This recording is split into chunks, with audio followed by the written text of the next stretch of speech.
Our deepest fear is not that we are inadequate. Our deepest fear is that we are powerful beyond measure. It is our light, not our darkness, that most frightens us. We ask ourselves, who am I to be? Brilliant, gorgeous, talented, and fabulous. Actually, who are you not to be? You are a child of God. Your playing small does not serve the world. There's nothing enlightened about shrinking so that other people won't feel insecure around you. We were born to make manifest the glory of God that is within us. It is not just in some of us, it's in everyone. As we let our own light shine, we unconsciously give others permission to do the same. As we are liberated from our own fear, our presence automatically liberates others.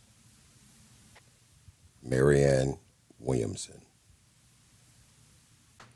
Hello, my name is Matt Culp, and I'm your host. This is Joe Gates, and this is episode 2 of our podcast, Powerful Beyond Measure. How are you today, Joe? Man, I'm doing great. Awesome. Honored to be here. I think what we're going to do is start off by praying. Yeah. And then we'll go into the episode. Let's do it, brother. Perfect.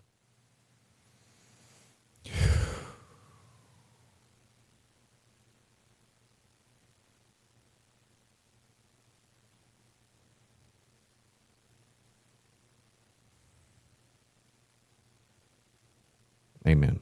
Amen. So what we do here is we talk about transformation stories. So the easiest way is kind of who are you, where are you from, and then kind of what happened in your life, and then kind of just start talk about that, and then, you know, get used to it, and then go from there. Okay. So introduce yourself, and then who are you, where are you from? Awesome. Perfect. All right. Yeah. Hey, so my name is Joe Gates. Grew up in small town Indiana. Live here now with my wife and 4 kids. Creeping up on 23 years of sobriety, which is freaking crazy. Grew up in Crawfordsville, Indiana. Very small town, 15,000 population. There wasn't a whole lot to do. Had 2 loving, kind parents, an older sister. Grew up in the traditional, Catholic home, Midwest Catholic home. Always, I don't know, growing up, always felt a little lost, a little out of place. And was always felt like I was kind of different, from everybody, different from my family, different from peers. Could never quite put my finger on it. Class clown, bro. Always getting in trouble. Probably safe to say I was spoiled rotten as a kid. I was the baby, and I just always got what I wanted, and just was spoiled to death, man. I was not somebody who had chores. I wasn't made to have chores or anything like that, man. And my parents were kind and loving, and I knew I was loved, but probably one of the biggest mistakes they made was not developing responsibility in me and those kind of things, which, I now will not make that mistake with my own kids. But drunk for the first time at 10 years old at a wedding. Yeah. I can sit here at 47 years old and literally remember how it felt once the intoxication hit my body. What did it feel like? I felt like I was literally the most important person in the room. And we're talking hundreds of people at a wedding, my cousin's wedding. I just felt like I came into myself, and I was the funniest guy in the room. I was the happiest guy in the room. I can also vividly remember, not wanting to stop drinking, at 10 years old. I can remember I needed more, and it was champagne that we were drinking. And there was an endless amount of bottles. Not that at 10 I pounded like 3 or 6 bottles, but I definitely finished off a bottle with 3 or 4 other people. And I remember like going to my aunt's house afterwards, and I was drunk, like drunk. And it was like at that moment, like my dad realized like something was not right with me. And he caught me on my aunt's porch, and he was like, "What is wrong with you? Like, what do you do?" And he stopped mid-sentence, and he goes, "Are you drunk?" And I don't remember really what my response was. I just remember my dad's face turning red and him being livid, and then him kind of passing it off and getting back to the party and all that was going on. But I never, it was such a profound moment in my life.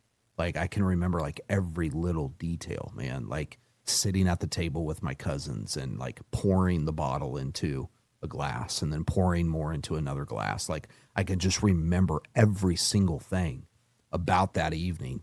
And I remember like leaving that, like going back home and getting back into the daily task. And I can remember feeling like every day, like thinking about that and thinking about how amazing I felt, you know? And then, so there were some moments along the way between 10 and 12, like that I found other ways to drink alcohol, like at a neighbor's house when their parents were drunk and didn't notice, or things like that. And, you know, I was a child, bro. Like I think my daughter's 11 now, Yeah. right? Yeah. Yeah. I know. Like It's I look at crazy. my daughter and I'm like, okay, I had been drinking for a year by the time by the time I turned 11. Yeah. Like not daily, not crazy, but just little moments that I could get a sip of alcohol, which is just so wild to think about. And I got sober young. I got sober at 25, but like people in the sobriety world are like, man, this dude, I've spilt more beer than this dude drank. And I'm Yeah. like, no, bro, I started drinking I was drinking alcoholically by like 13, bro. Like, Do you think that, like, for me, I've put this in place, is like I came out to play when I started. Like, for me, I couldn't come out to play. Like, I wasn't myself until I drink, and Yeah. I'm still like now you're out there, like you're okay being you. Yeah. I'm okay being me, but Yeah. like for me, like it was hard to, when I drank, it was like I came out to play. Was it the same? Yeah. The same for you? Yeah. I mean, it was just like, gosh, man, I just felt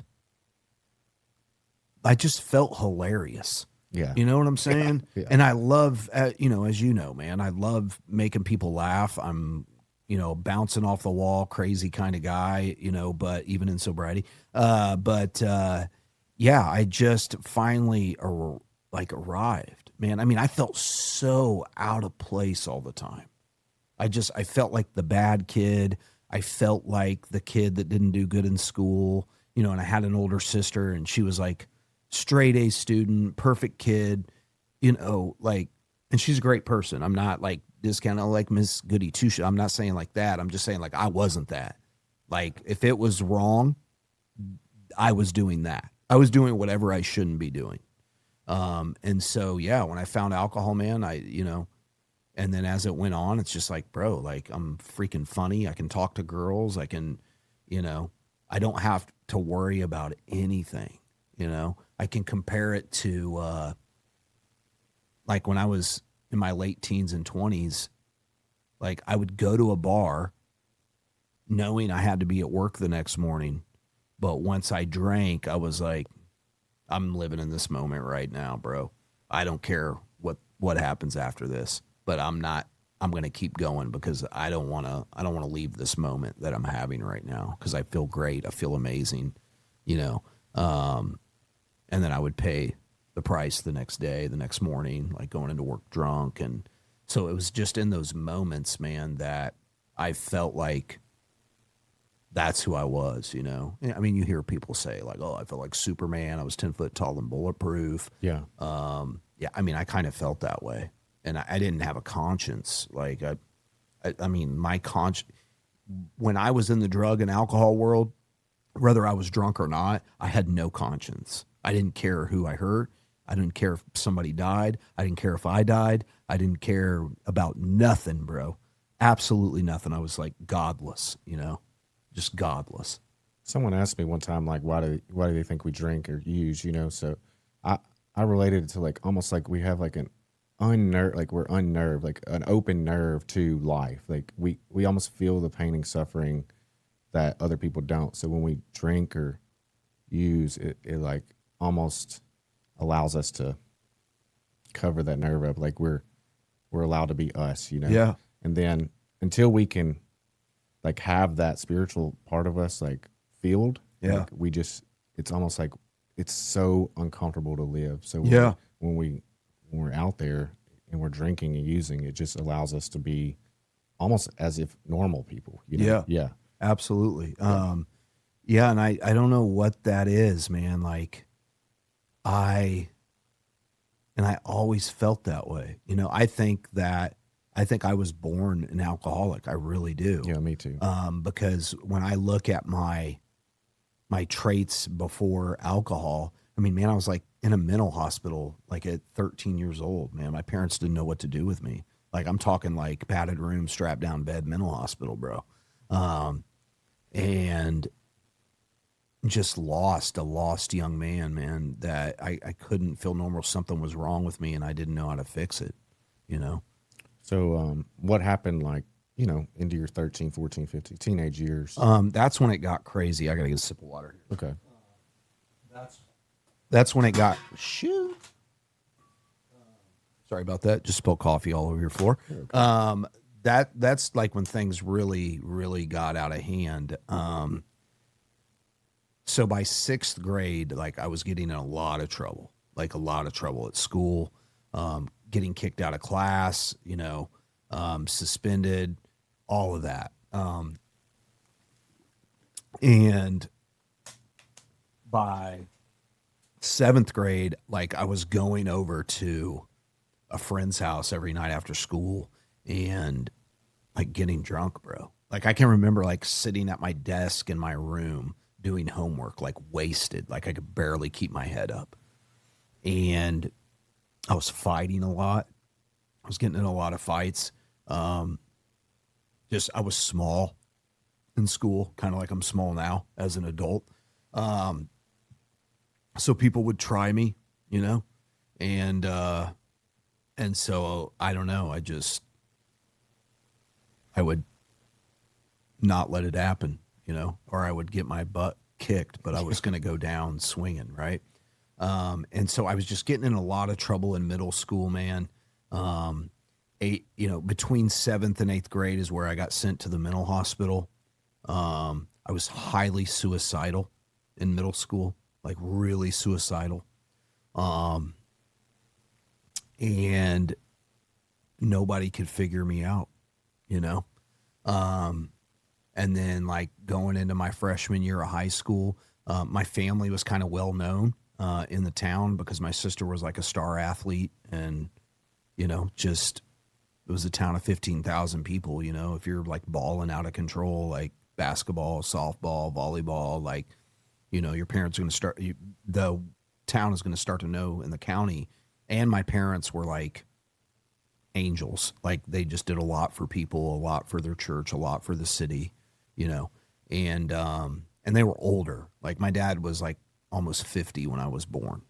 And my mom was like in her late 30s when I was born.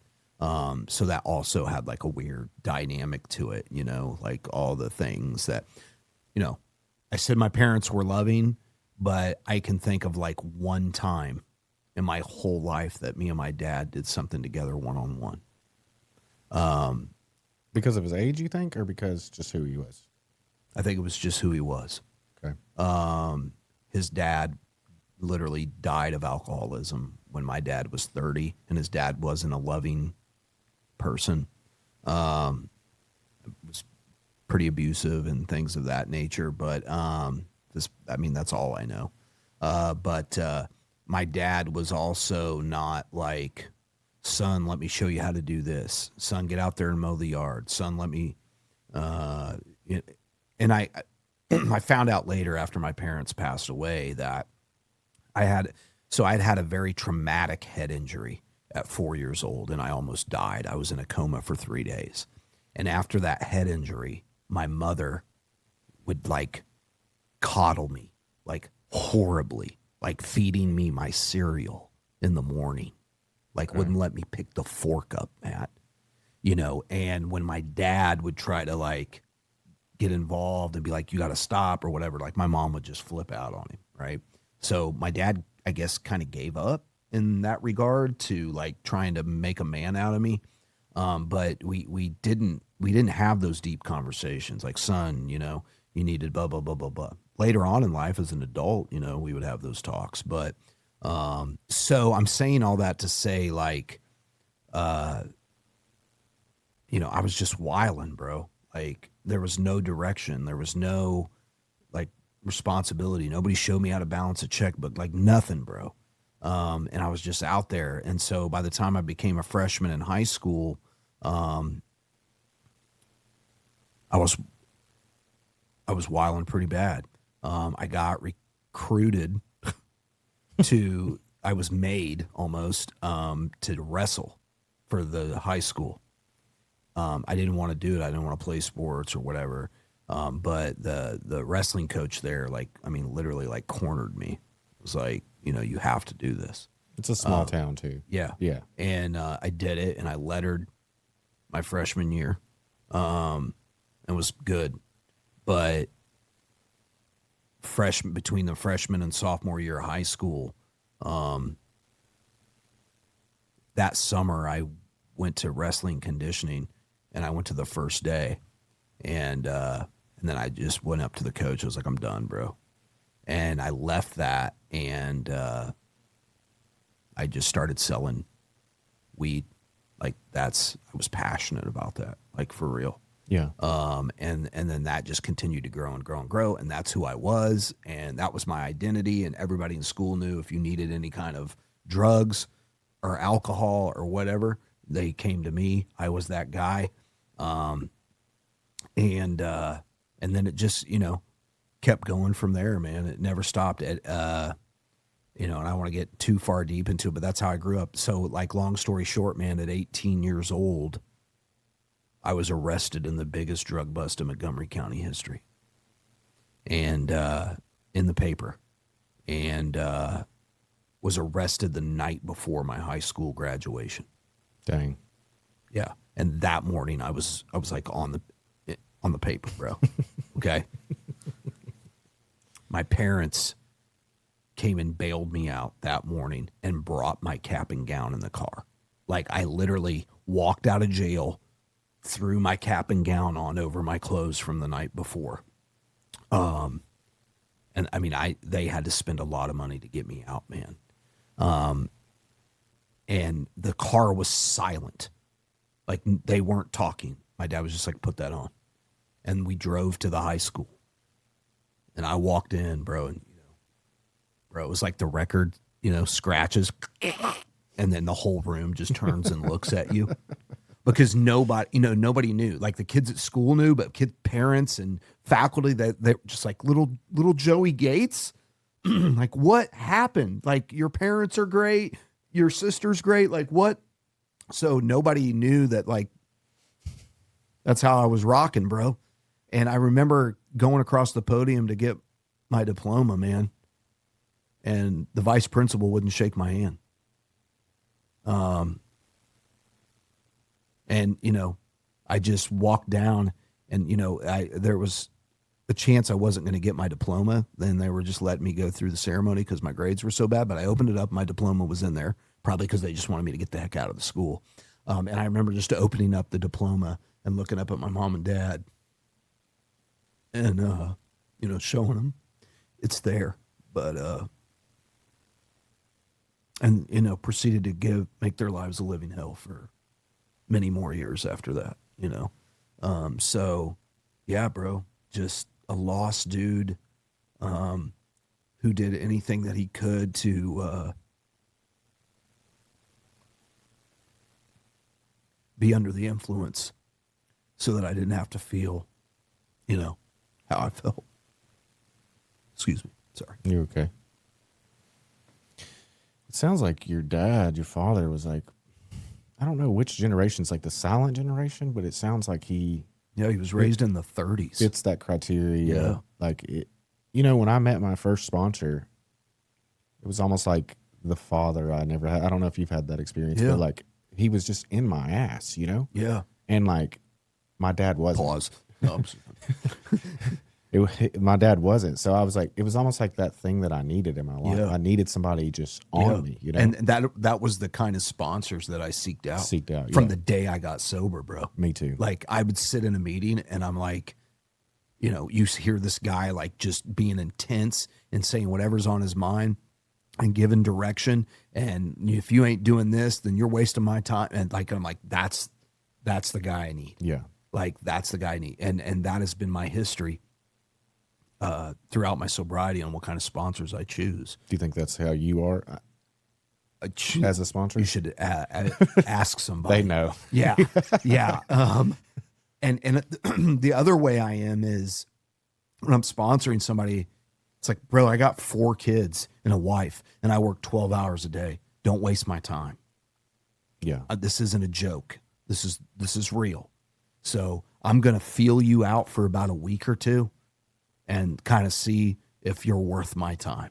Yeah, that's what I do too. Some people might go, that's arrogant. That's not how we're supposed to be in this thing. But, bro, I used to like, if somebody like would relapse 2 weeks into or 3 weeks into me sponsoring them, I was out. And I know that probably sounds crazy to people, but I don't have the time. I don't have the time. And if I am making time for you, and taking time away from my family who I already don't spend time with because I'm always at work, I need you to give it everything you got, man. Yeah, I need to know that you're in. I need to know you're in. Yeah. And so, yeah, man, I'm like you. Like my dad didn't push me, and I make sure that I get people behind me. It's the same at my job. Like my bosses know what they have to do to get the best out of me, and I respect them for that. I think that it gets kind of confused around like masculinity per se, like how women perceive men or treat each other. Like I respond to that. Yeah. Yeah, like a coach. And not everybody does. Yeah, like I'm always been the team captain and I've always had a coach. Like I have to carry the weight. Like, and I'm expected to carry it. And if I'm not in that situation, I just fade. Yeah. Yeah. Yeah, because I that is what inspires me. That's not what inspires everybody. What inspires me is somebody in my face telling me about myself. Yeah, me You know too. what I'm saying? You're acting like a little what right now. Like, what'd you say? And then I'm off and running. I'm let's on it. get it, bro. Yeah. And so it's the same thing in sobriety, man. And I guess that's because it's pretty crazy to just kind of come up with that right now. Here, right now, is like we are the way we are because of how we were raised. We're a product of our parents. Yeah. But we're smart enough to know, and it took sobriety to figure that out. We're smart enough to know that like this is what I need, and this is what I'm seeking out. Yeah, you almost have to seek. You have to seek what you need out. Yeah. Like, if you just think it's going to happen for me, like it's just not. Yeah, we're masters at cutting corners. Yeah. You know what I'm saying? And like I always tell guys, like this is the one thing you cannot cut any corners in. You can't, or you will die. I'll cut corners at work, bro. I'll cut corners in my house and how I move, but I can't cut corners in sobriety. I can't cut corners staying sober one day at a time because it's my life on the line. It is. Yeah. Yeah. When you said it, I just like had this feeling of just great. I don't know what the word would be. Great. Just empathy for like people that, I don't know, man. I've been around this a long time, and just people die, and it's got worse over the time. And we watch it all the time, bro. Yeah. I mean, you're very successful in what you do, and you help hundreds of thousands of people, with your houses and stuff. But I've said out of my mouth before, like, I don't think I can ever sponsor another guy living in a sober home because it's heartbreaking.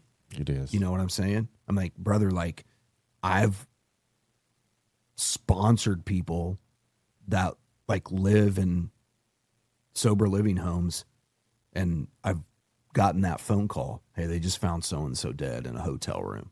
Yeah. Like we were on step 3, you know, we were moving. We were there. What we were getting there, what's going on? Or, you know, and it's just like it, I always tell guys, and you've heard me say it when I come to speak, you know, at some of your things, you've got to stay sober long enough to feel what actual sobriety and spiritual change feels like. If you don't taste that, then you don't even know what you're aiming for. And you don't even know that those two feelings, a spiritual life, real sobriety, and compare that to what it was like getting high, and there's absolutely no comparison. This always takes the cake. But if you've never felt that, you're always going to just constantly go right back to what feels good right now. And you can't feel that spiritual change and that real sobriety unless you work the steps and get a sponsor and do all of the things that you're supposed to do to get there, and stop cutting corners and do things differently. A lot of these guys, man, they hate themselves, you know? So I spend a lot of time before steps, or maybe I'll get halfway through the steps with somebody or whatever. I spend a lot of time teaching someone how to love themselves. You know, you're not a piece of crap, bro. Like, and I make sure that I find out, like, what are the things that is really awesome about this person? And I will tell them what's awesome about them on a daily basis.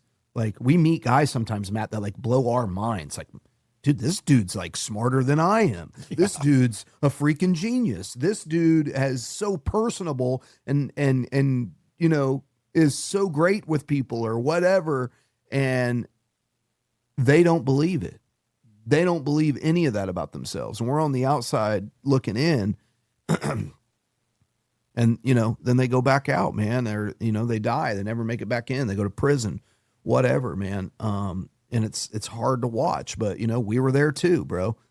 Okay, so now we like lead into like what happened in your 20s, because you're talking about 18. Yeah, you know, and then, yeah. So graduated high school, went to jail. Was looking at prison a year or sometime in prison. And small town love, baby. You know how it is. You know, the judge, his son, and my sister were like besties. And so that was who I went and saw. And instead of sending me to prison, he gave me like a year house arrest, right? Box around the ankle, 5 years probation, I believe, a bunch of hours of community service. And so this is where it all like comes to a head, bro. I'm on house arrest at my parents' house, and I am like fiending. Like, this is the first time I've ever like fiend, like for alcohol and drugs, like really like almost like going into withdrawal type stuff, bro. And I was sneaking into my parents' liquor cabinet at night when they went to bed and drinking their liquor. Well, the liquor was brown, okay? So I'm like drinking brown liquor, putting a little bit of water in it, and like the brown liquor is like turning clearer and clearer and clearer. So then I'm like having like the homies like bring me bottles and stuff, right? And I have Valium. So like I'm on a prescription of Valium, right? And if you know, I'm crushing the Valium up and snorting it up my nose, of course. And then I'm getting liquor brought to me, and like I'm just a freaking wreck, bro. So, but my parents, like, they were just clueless, bro. They were raised in the 30s and 40s, right? And so they would go to bed early because they were older. I'm supposed to be looking for a job, right? Like, you have to have a job when you're on house arrest. So one night, I I get so wasted, blacked out drunk. I went, and this is all like told to me like Later. over the next couple days by my parents and people. So I get so blackout drunk, I go into the bathroom, and I'm like going to the bathroom, and I just fall over into the bathtub, and it makes a lot of noise, and it wakes my parents up, and my dad comes flying in the bathroom. He's like, "What are you doing?" My mom's like, "What are you doing? What's wrong? You're drunk. What the heck is going on?" And I get into it with my parents. This is blackout. I don't remember any of this. I get into it with my parents, and I guess in the blackout, I said I would rather be in jail than be at home on house arrest with y'all. And I called my probation officer at like midnight. And I'm like, "Hey, this is Joe Gates." Actually, it wasn't my probation officer. I called 911. I was like, "This is Joe Gates. I'm on house arrest. I'm on probation. I'm drunk and under the influence. And I need the cops to come get me." My mom is like begging me to hang up the phone, right? This part I kind of do remember. A probation officer came over with a police officer. And I remember being at the kitchen table, and the probation officer's like, "Joe, go to bed. I'm going to leave here and act like I never came." And then I said, "F that. Take me to jail." You know, God doing for us what we can't do for ourselves, man. And so they violate me. They take me to jail. I don't remember this part. All I remember is waking up the next morning in a drunk tank. And I'm like, what did I do? What did I do? I'm vaguely remembering the conversation with my probation. Like, I'm just like trying to piece it together. I'm like, what did I do? And I'm banging on the door, and like the jailer comes over. I'm like, "Bro, what did I do? Like, what did I do?" And he was like, shut up, go sit down." And I'm like, "What did I do?" And he's like, "Go sit down." And so finally, I get sent back into population, right? And this is the second time I've been in population, right? The first time was when I got arrested for selling dope. Now this time for violating probation. That's bad. Like, you don't violate probation, bro. Like, when you're on house arrest for selling dope in 1996, mind you. And my parents wouldn't bail me out, right? Thank God. So I remember them like bringing a priest to talk to me. Like, and I'm looking through the little box at my parents. My mom is like bawling her eyes out, like bawling. I'm in the oranges, you know. The priest is looking like super scared. And I remember saying to my mom, like, "Don't come back here. Like, leave. Don't come back here." You know, I wouldn't talk to the priest. Like, I was gone, bro. Like, I didn't care. Like, I just didn't care. And man, I was still getting my prescription for Valium in jail. So I was putting like tissue under my tongue, and I was collecting the Valiums so that I could sell them to the people on my cell block. Like, I'm in jail, bro. And I'm not changing, you know? And I'm collecting all these Valiums, and I'm like fermenting fruit in the corner. Like, I was like a natural convict, bro. You know what I'm saying? Like, I'm fermenting fruit to make alcohol. I'm saving my Valiums. I'm trading my Valiums for cigarettes and commissary. And like, I just immediately got it popping in jail, bro. And I was there for, I don't know, 6 months. Like, they wouldn't set a court date for me. I was there for 6 months. Finally, they set a court date. I go to court, and the judge sentenced me probation and mandatory rehab. Okay.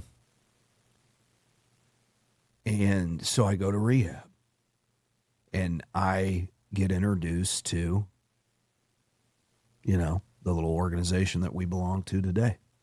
And I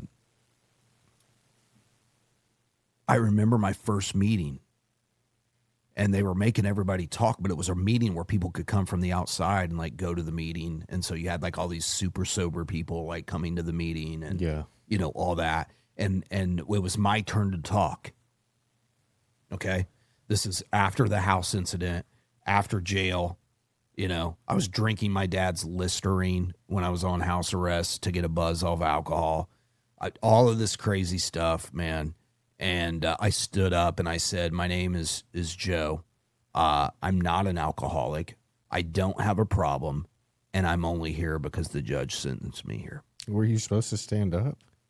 I don't know. Was bro. other people standing up? I don't know, bro. You know how it is your first time. You're like, what do I do? Like, do I hold up a card? Like, what do I do? And I sat down, and this old man in front of me, bro, turns around and goes, if you don't want to be here, get the F out. Right? And I was like, you know, I didn't know what to say. Like, it was wild. So like time went on, bro. And I'm like, okay, so the 30 days was up, man. I was getting out of probation. I was going back home, see my bros, like whatever. And I'm sitting there getting ready to get checked out of rehab. And the director of the rehab was like, Joe, come in my office. We need to talk. And I stayed sober that whole time in rehab, bro. It was the first time I had ever been like sober in my life. And he goes, sit down, man. And he goes, man, your parents don't want you to come back home. I was like, what? What are you talking about? He goes, your parents don't want you to come back home. I go, oh, okay. He goes, I talked to the judge. He wants you to go live in a sober living home. They didn't call it sober living back then, Matt. It was only called a halfway house. Yeah. Okay. Yeah. He goes, the judge wants you to go live in a halfway house for at least 6 months. And I'm like, man, I just felt like my world crashed down on me. Like, what are you talking about, bro? I just went to rehab. I'm good, you know? So I get sentenced to this halfway house, man, where it's like people were getting out of prison and coming in and trying to transition themselves back to life. Yeah. And I'm living in this halfway house, man, and I'm staying sober, bro. Like, it was supposed to be 6 months. They kept me there a year. And I'm working. I'm going to meetings. I've got a sponsor. I became like the guy. I had the private room. Okay. You know, I had my own room. Okay. Yeah. Model sober living resident. And it was time for me to go, man. I had just done a deal. Like, there was a lot of things I kind of left out. I left out a bunch of good stuff. While all that was going on, man, like, I was in the midst of signing a production deal with a company in Nashville for music. I was an artist. Okay. Okay. And that was all happening between the arrests, between everything, yada, yada, yada. And so the day that I was getting out of the halfway house, that next morning I was moving to Nashville.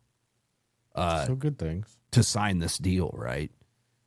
My guy that I was in the group with was already here, keeping the label at bay and the producers at bay, like, he's coming, like, we got this. And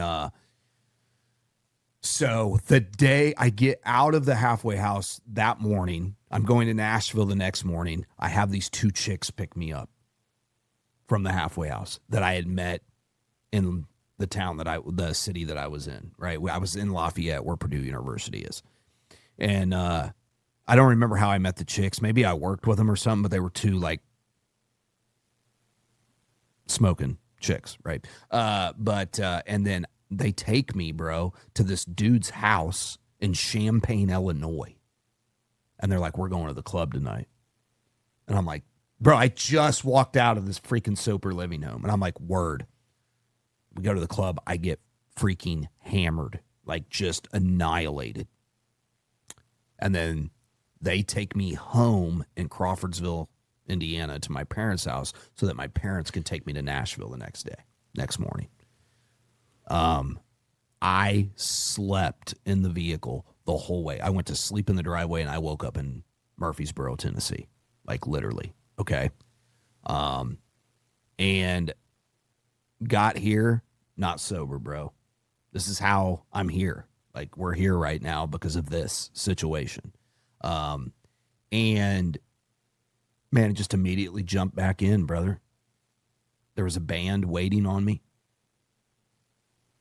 My buddy and I had a group, and I was heavily using drugs and alcohol the whole time. We would do shows, and I could barely stand on stage. Like, I was ruining the shows for the group, like embarrassing them.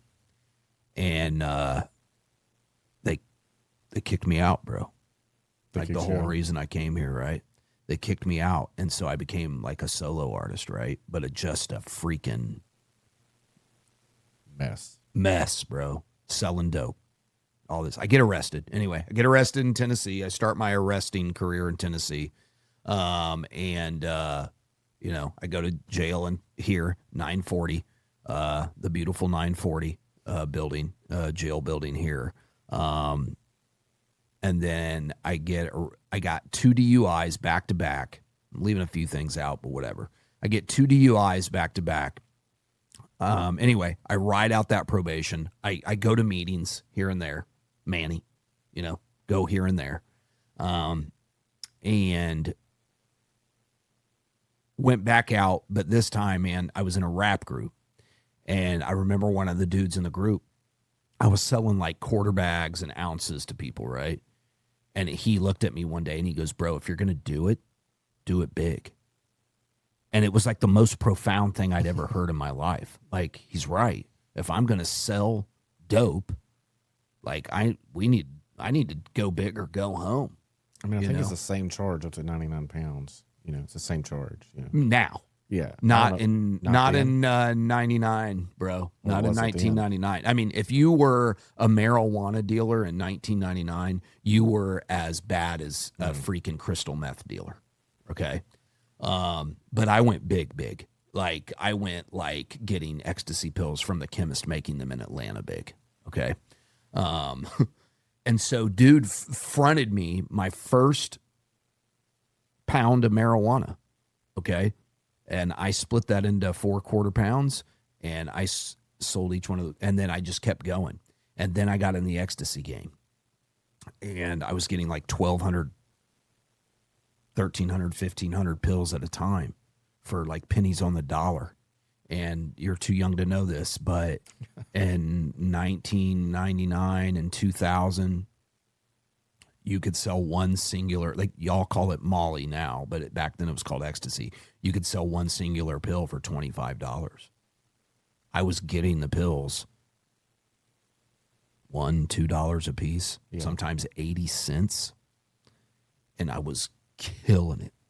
I was making a killing, bro.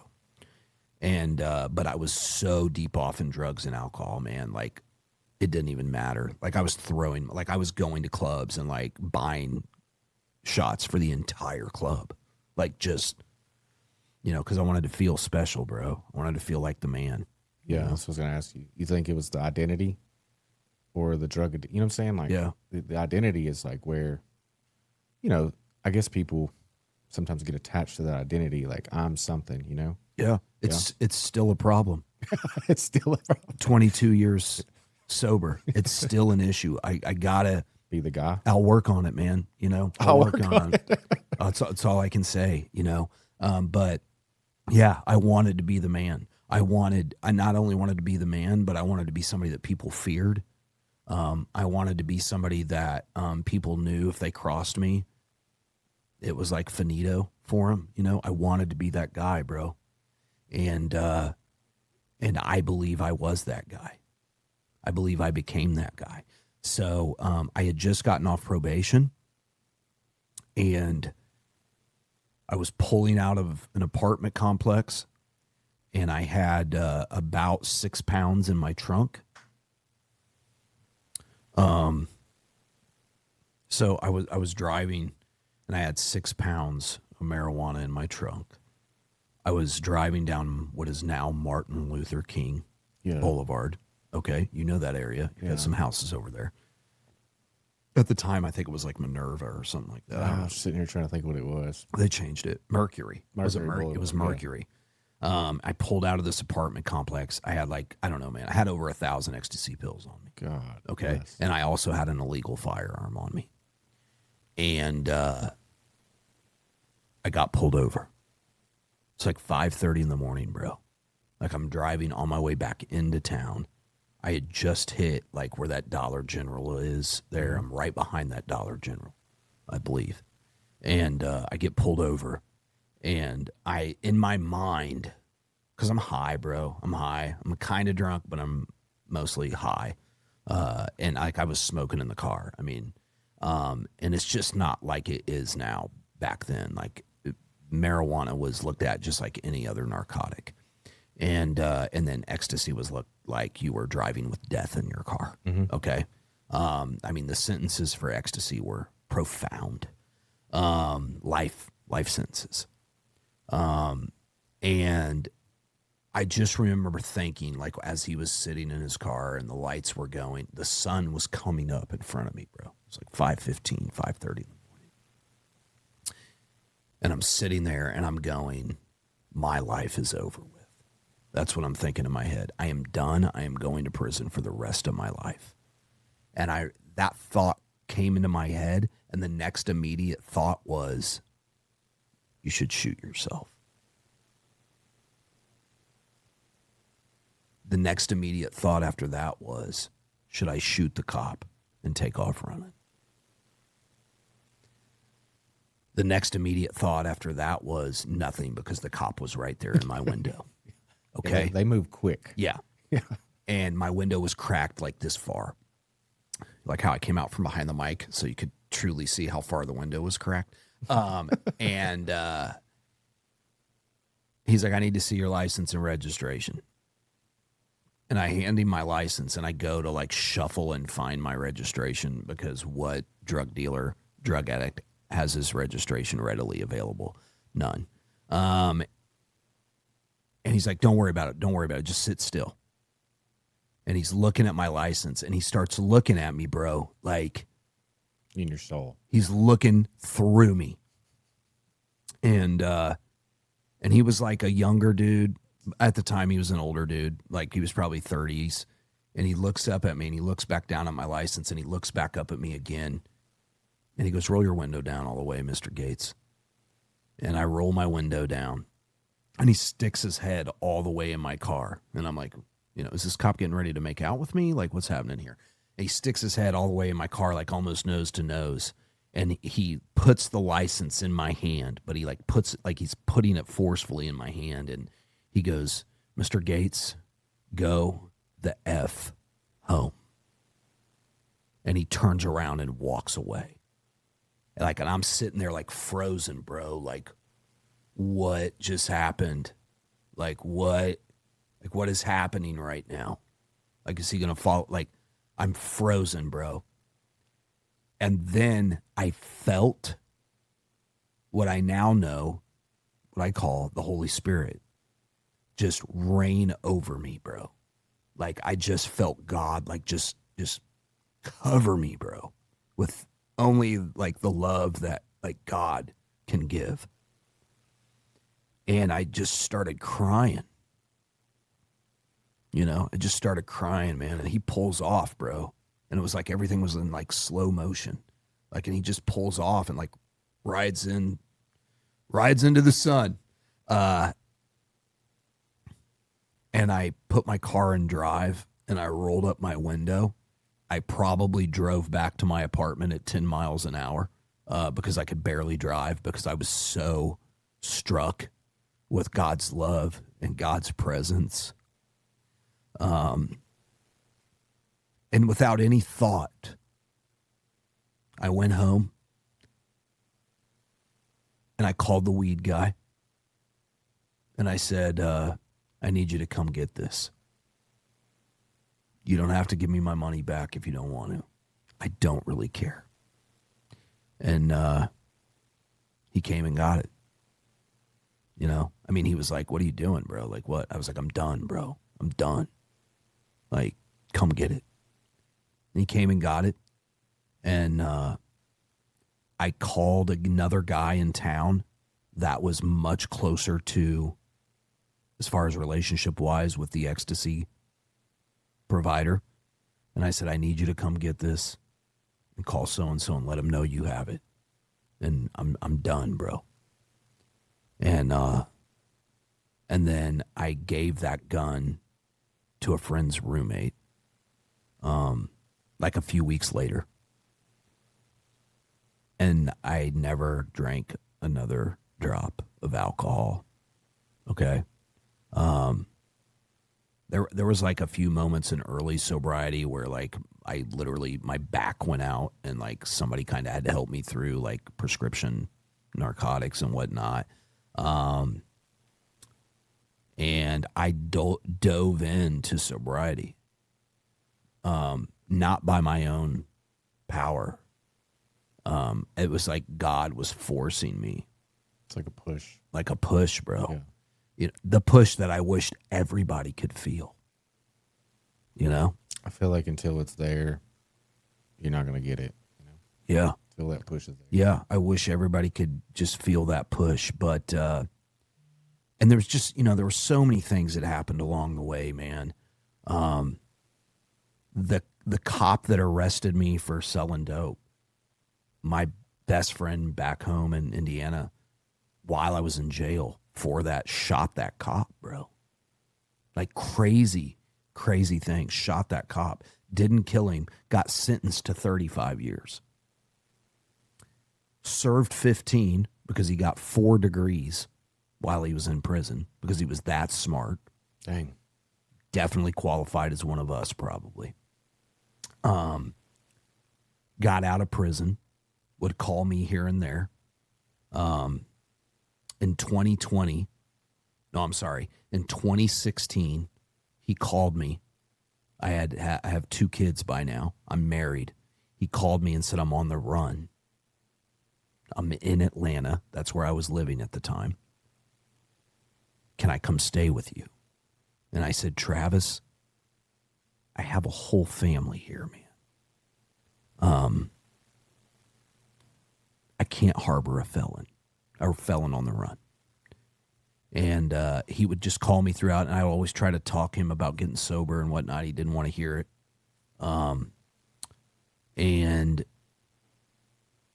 at the time, I was like writing songs for television shows and like just crazy stuff. I really didn't get into like all the cool stuff I did. I got into all the horrible stuff I did. And then long story short, my wife and I move here. I moved my family back here, and he was in and out of prison more. Up until my parents died in 2017, he would call my mom and dad twice a week from prison just to talk to my mom and dad, bro. You know, they loved him. And in 2020,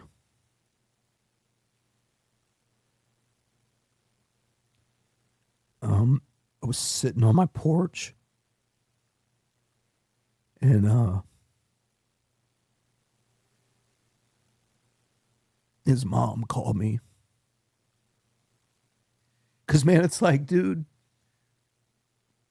the whole time he was in prison, man, like I was working on getting my life together, you know? And I got sober and he didn't, you know? Like, and his mom called me, bro, and you know, said he died, man. He took his own life. That you know, it was like the last time I talked to him, man, he was like, "Bro, I'm going around visiting everybody and then I'm going to end it."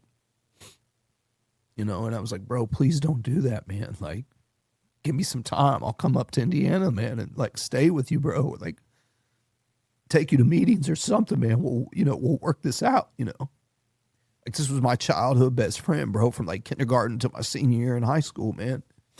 And he was so talented and he was just so smart. And And his mom called me and said, like he had taken his own life. And like it rocked me, bro. It still rocks me, man. Because I feel like why did I get to do this, And he didn't, Like why did I get to have that feeling of like I'm done and I want to do better with my life, and like he never got that feeling. Like he never got that intuition, bro, or like opportunity, I don't know, bro. And so,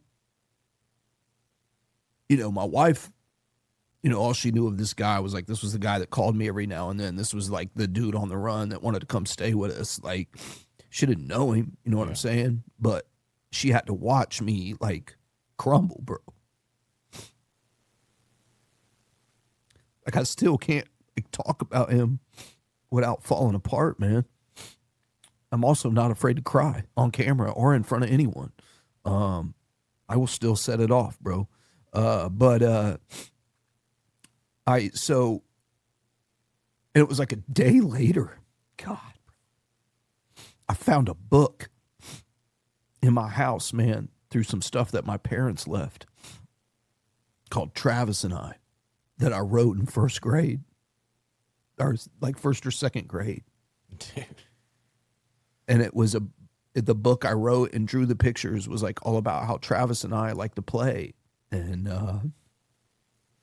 make each other laugh. And I still got the book at the crib, bro. Like, it's laminated and stuff. Like, that's what they did back in elementary back then.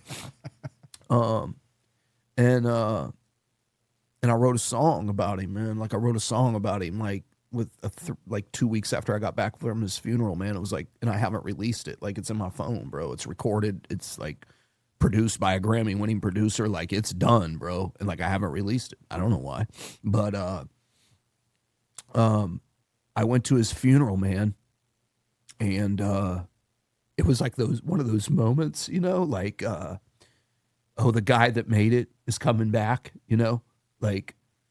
People in my hometown, a lot of people support me and love me, but there's a lot of people that hate me, bro, because I got out, A lot of people hate me, bro. Like, I've gone back home and gotten in like actual fights of like people coming at me in like a bar or something, and I spoke at his funeral,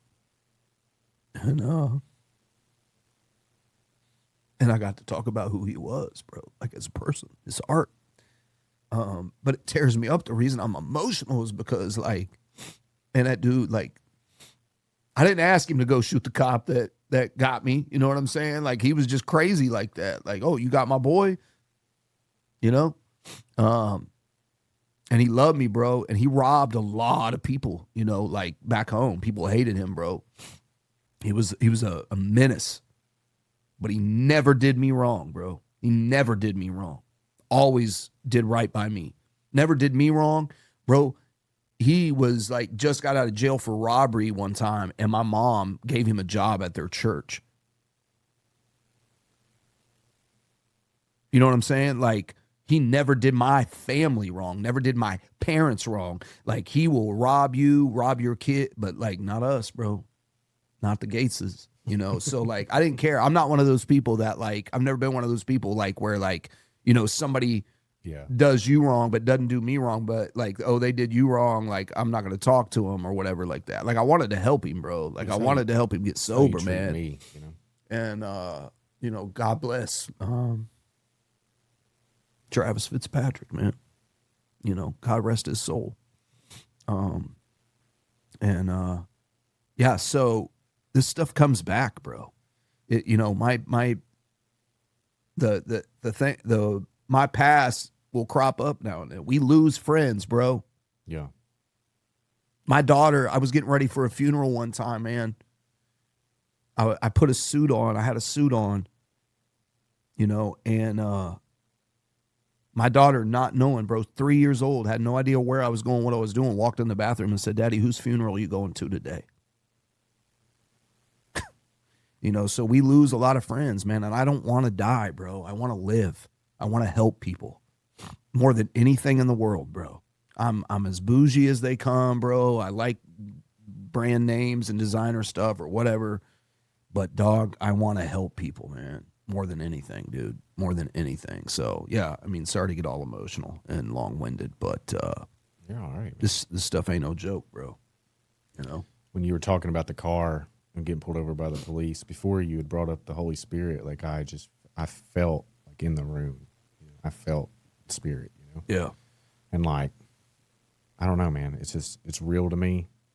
And about what you were talking about, like, it's almost like single serving friends. They say that on Fight Club or whatever, like people are single serving. Like you meet someone on the airplane, but like with my kids meeting people in sobriety or at the sober living, like I had wondered like, well, how would my kids be affected by it? Well, they know Uncle Mike, well, Uncle Mike isn't their real uncle. You know, he's in real life. He's not. Well, he comes and goes, Yeah. Uncle Mike comes and goes. Yeah. Or Uncle Mike, and this isn't a good example of Uncle Mike, but Uncle Mike is never like, what if he never exists again, Yeah. And like, I've talked to my kids about it, but I think that it's good for them to experience overall, like that person. Yeah. Yeah. Well, they see that, maybe they see, and I know my kids have, maybe they see like, we go through it, man. We go through it. I let my kids know a little bit about my past, man. They know daddy's been to jail. Yeah. I probably tell them that. So like, don't cross me, daddy's been to jail. Like I ain't afraid. But they know part of my past, part of my story. They've never heard my whole story. And when it's time, there will be a day you ask me to come speak somewhere and they're going to be right there with me so they can hear my whole story. But, we are here to serve, man. We are here to serve our fellow brothers and sisters, man. And we are here to help people. And we are also here, I believe, to be filled with joy and happiness and enjoy every moment of our lives, bro. Like we are humans. We get these bodies, dog. Like we get these bodies, bro, to have a human experience in. Like our soul is sitting in our body, and we are blessed enough to be able to have this human experience here on earth, no matter what it is, and to be able to feel all of these different emotions and have all of these different experiences in this vessel. And so if we can look at almost everything as a blessing, everything that's happened in my life led me to be this guy, bro, who I am sitting here right now. Like the fact that I get to sit here with you and talk about this stuff and have a real conversation. And I've known you for I've known of you for at least 6 years. And I've known you for probably 2 or 3. Three. Yeah. Okay. And I've watched you grow and do all of these different things. And like your mind is like, I must succeed at this. Like whatever you start, you have to succeed at. And that's an experience. I get to see that, bro. I get to see the fruits of you and your wife's labor and the blessings that just rain down upon you, man. And even in those moments we have that are not joyful and not happiness, it's still a moment and still an experience that is going to make us better on the other end. That's why we have that. Like if God wants to teach us a lesson, then he's going to put us through that situation to learn that lesson. If God wants to break us of bad spending habits, then God can easily take away that money flow. If God wants to fix my anger issue, he's going to constantly put me in situations that make me angry and make me reflect on myself like I don't need to act that way. I don't need to say that. I don't need to talk like that. So those bad things that happen, like with the situation with Travis, that happened so I can sit here and talk about it, bro. Like don't let that happen to you, Don't let that happen to you if you're in recovery or you're out there like drinking every day and don't be that, do something about it. So yeah, man, we're blessed, bro. Blessed and highly favored, my guy. I think with the the pain and suffering of the human experience, like the thing about it is that the human connection with friends or other humans, that's like the part that to me, and the part that I get to dig deep and become a better human, like a better soul. Yeah. Like that is the human experience to me. It's like meeting other people and figuring out how to have that connection. Yeah. And allowing myself to get closer to God and allow myself to become free of the things that are me. You know? Doing the next right thing, bro. Yeah. Which is like the hardest thing about, like, in sobriety, getting sober. And then like the first 7 years of my sobriety were like, they were pretty easy. The last like 4 years have been like me, like really getting clean of me. Yeah, and that's bro. been like, it's been different. That's been the last 5 years for me. Dude, it's rough, but It is. And it's still going. There's still some things I really don't like about myself, bro. You know, I will explode. I do think about myself a lot. I do put the things that I have and the things that I want over. I will forget why I'm doing this. I can easily forget why I'm doing something when the money starts rolling in. And, you know, it's like these mega pastors, they start a church, they're all about the Lord and God, and then all of a sudden the money just blinds them and they forget why they were even doing it to begin with, right? I mean, I can do that, bro, and not just in money situations, like marriage. Like, why did I get married? Like, why am I with this person? Well, I'm with them because I love them, and as a believer, I'm called to serve this person, period. And I am called to die of self for this person. And we've all, you know, everybody, a lot has been lost along the way, man, with the way the world is now. And for us now, Matt, it's deeper than just not drinking or using drugs, man.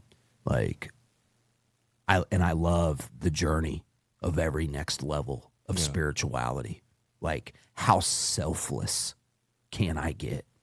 You know, can I get as selfless as Larry C? Like, can I do that? Is that possible? You know, I don't know.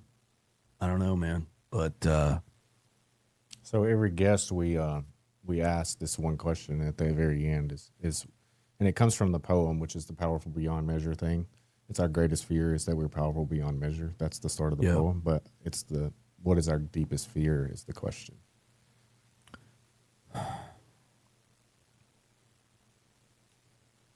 What is my deepest fear?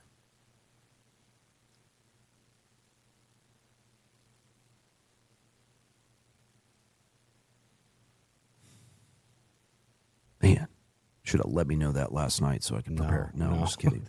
I wanted to catch you off guard. My deepest fear is that there could be a moment or a time that comes upon me that I'm not able to provide for my family and give my kids the life they deserve. Okay. Yeah. That's my biggest fear, bro. That it won't be enough. You know?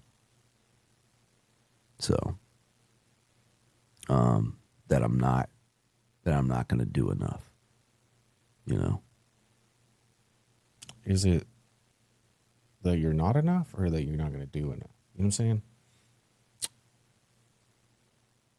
That's a weird question because right now I feel like I am enough. Okay. Right now. Yeah, right now. But I just got that feeling like in the last couple months. Like in the last month. Does it come and go or forever? It's not a come and go. Okay. All the way up until last month. Yeah. I had this experience probably yeah. Just started feeling like I'm enough 9 lately. months ago where I was just like, I'm okay. Nothing outside of me is going to make me better or worse. I'm okay. Yeah. It's like 9 months ago. It just like, yeah. That's what I just started feeling recently. Like, man, I'm happy. Yeah. You know what I'm saying? Like, I just bought a house, bro. Like, I never in a million years thought I would be married with kids, owning a home, making money that is enough to take care of my family. I mean, I want more, but Kids in private school. yeah, my kids are in private school. Yeah. Yeah, mine just swapped over. Yeah, that it's a biggie. Private Christian school is game changer. But which is fun because, you know, I'm a lot different than a lot of the private school parents. I love them. I love them. I love them so much, truly. I love the parents of my kids' friends. But sometimes I feel like really different. And back to that, right? I'm inadequate. I'm not as good as them. I like just stupid alcoholic thinking.